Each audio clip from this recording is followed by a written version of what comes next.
DJ Shivcharan लोहा चौटा।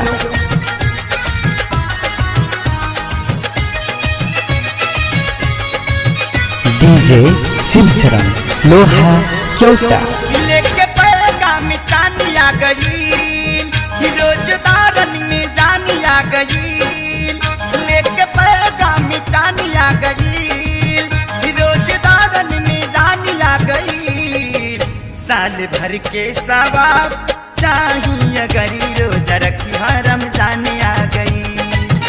साल भर के सवाब चाहिए अगरी रोजा रखी रमजान आ गई। लेके पैगाम चानिया गई रोजदारन में जानिया गई। साल भर के सवाब चाहिए गरी रोजा रखी रमजान आ गई। साल भर के सवाब चाहिए गरी रोजा रखी रमजान आ गई। डीजे शिवचरण लोहा चौटा।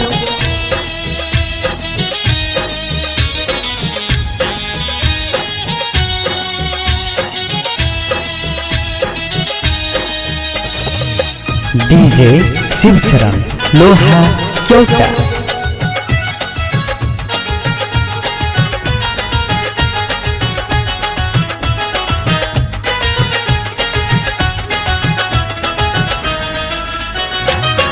हरी अंगनैया गइल बा महक गो चेहरा पर मोमिन के आइल चमक गो।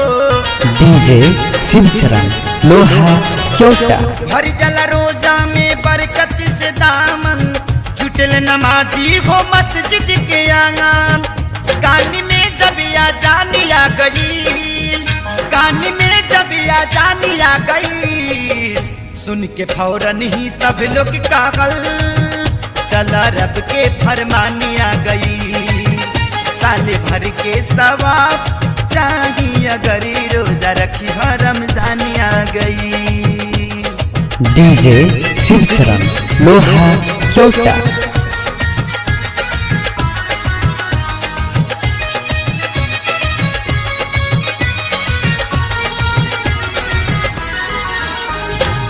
डीजे शिवचरण लोहा चौटा।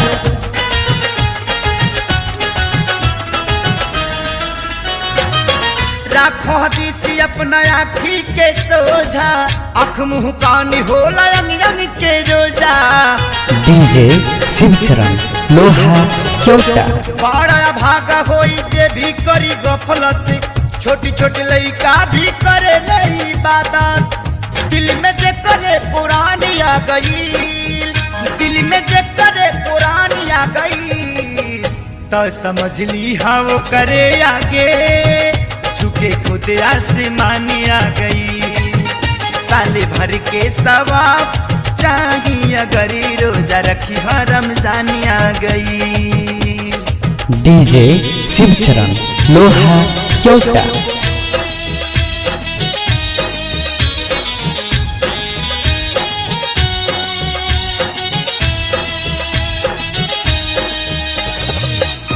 डीजे शिवचरण लोहा चौटा।